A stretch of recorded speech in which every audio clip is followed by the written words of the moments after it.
안녕하세요. 반갑습니다, 여러분. 연애고수TV 송미정입니다. 무탈한 하루하루 보내고 계신가요? 오늘은요, 남자들이 생각하는 맛있는 여자 1위에서 7위까지의 순서를 이야기해 드릴까 합니다. 중국의 문헌이나 우리나라 옛 문헌에 나와 있는 이야기들이고요. 야설로 전해져 내려오는 것들이라 요즘 기준으로 보자면 현실감이 떨어질 수 있습니다. 재미로 보는 야설 랭킹 정도로 이해하시면 될 것 같네요. 속된 표현으로 제일 맛있는 여자는 훔쳐먹는 여자라는 말이 있습니다만 요즘은 잘못 훔쳐 먹다가는 패가 망신하는 경우가 있으니 지금 시대에는 맞지 않는 순위일 수도 있겠습니다. 그저 재미로 들어주세요. 지금부터 시작하겠습니다. 첫 번째, 일도입니다. 그러니까 도란, 도둑할 때 도자인데요. 이름에서 알 수 있듯이 훔친다 라는 뜻입니다. 즉 임자 있는 여자를 훔친다 라는 뜻입니다. 그러니 당연히 유부녀이거나 애인이 있는 여자입니다. 남편이 있는 여자이며 이미 잠자리의 맛을 알고 있는 여자를 의미합니다. 그중 으뜸이 바로 옆집 여자고요. 그 다음이 친구의 아내, 그리고 다른 유부녀랍니다. 그런데 왜 옆집 여자를 첫째로 꼽았을까요? 문헌 속에서는요, 곰삭은 국물 맛에 비유하고 있습니다. 바로 옆집에 살고 있으니 종종 마주치기는 하지만 유부녀이기 때문에 절대로 넘볼 수 없는 여자, 그런 여자이기 때문에 한 번쯤 품어보고 싶은 욕망을 가지게 된다는 것입니다. 그러면서도 잠자리 맛을 아는 여자이니 색다른 경험이 될 거라고 생각하는 겁니다. 마누라와의 잠자리에 이력이 날 무렵 새롭게 안아보는 성숙한 여인이기 때문이며, 반대로 여자 입장에서는 남편과의 잠자리에서 요조숙녀 역할만 하다가 본능에 충실한 잠자리를 할 수 있을 거다라는 기대감 때문이겠죠. 하지만 남자분들이 절대 잊지 말아야 할 것은, 나에게는 별 매력이 없는 아내로 보일 수 있지만 다른 남자 눈에는 일도로 보일 수 있다는 사실입니다. 그러니까 아내를 끊임없이 사랑해주고 아껴주고 위해주고 살지 않으면 되려 다른 남자에게 뺏길 수도 있습니다. 두 번째, 랑입니다. 랑. 여기서 랑은요, 사내를 의미하는 한자인데요. 사내 경험이 없는 여자를 가리킵니다.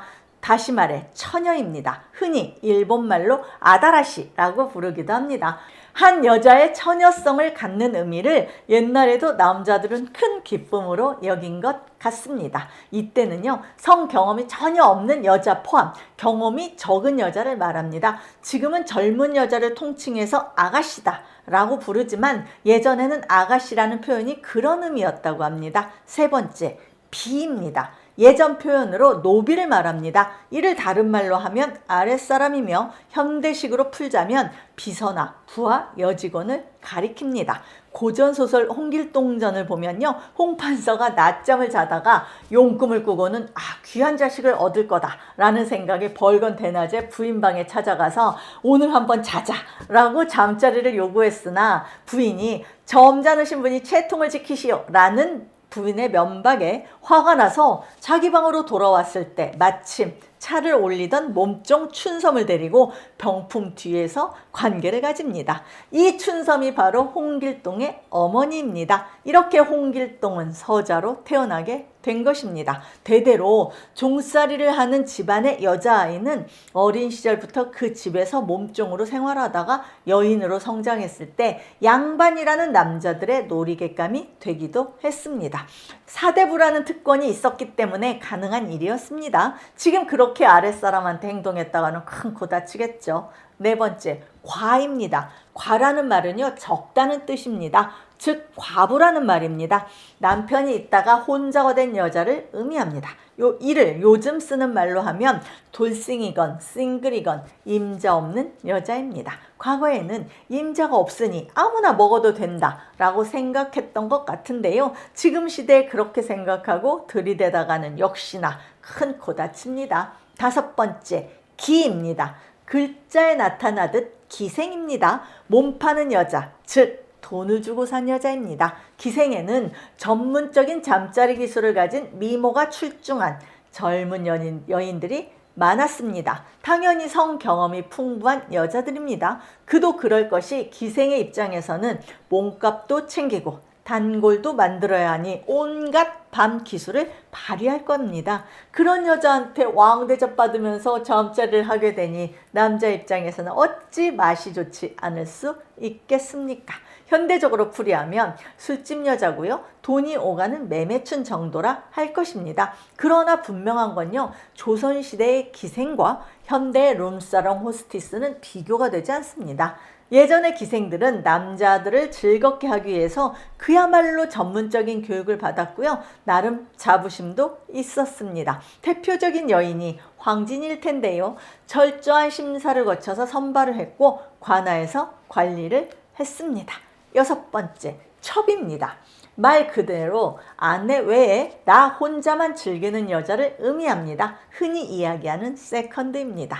현재 우리는 축첩이라는 제도가 금지되어 있기 때문에 불륜 대상으로 이해하면 될 것 같습니다. 조선조 사회에서 첩이란 일상적으로 있는 일이고요. 첩을 많이 둘수록 남자의 권위가 인정받는 사회였습니다. 마누라보다 젊은 여자, 마누라보다 예쁜 여자, 그런 맛에 첩으로 안 쳤겠지만 그러나 언제나 손만 뻗으면 품을 수 있는 여자이기 때문에 신비감은 점점 덜해졌을 겁니다. 그러나 보니 조선시대에는 첩살을 하다가 쫓겨나 다시 다른 남자의 첩살을 하는 경우가 많았다고 하는데요. 현재에도 드러나지 않은 수많은 첩들이 존재하겠지만 영원한 세컨드가 어디 있겠습니까? 어느 때인가는 시들해지기 마련이죠.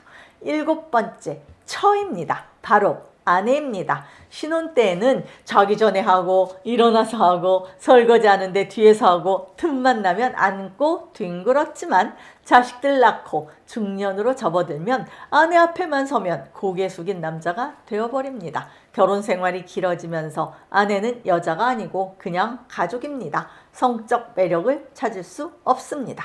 그래서 의무방어전이라는 말이 생기기도 합니다.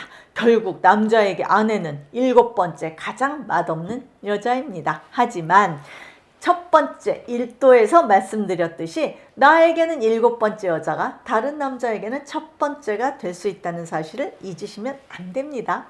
8번째, 그런데 남자만 그런 랭킹을 매길 수 있는 건 아닙니다. 여자 입장에서 맛있는 남자 역시 위 순서대로 적용해 볼 수 있습니다. 중년 여자가 옆집 남자를 훔치고 수총각을 먹고 어린 남자 직원을 가지고 놀고 돌싱 남자를 유혹하고 호스트바에 가서 남자를 사기도 하고 힘 좋은 남자에게 주기적 정기적으로 용돈을 주며 즐기고 집에 와서는 남편에게 의무적으로 대준다 라고 상상해보면 어떨까요? 상상만으로도 끔찍하지 않나요? 우리는 동물적 본능이 있기 때문에 남자 여자 할 것 없이 욕망을 가지고 있지만 한편으로 이성을 가지고 있는 사람이기 때문에 욕망을 제어할 수도 있습니다. 사랑하는 사람과 함께 잠자리를 즐기게 되면 사랑하는 사람이 랭킹 1위가 될 수 있지 않을까요?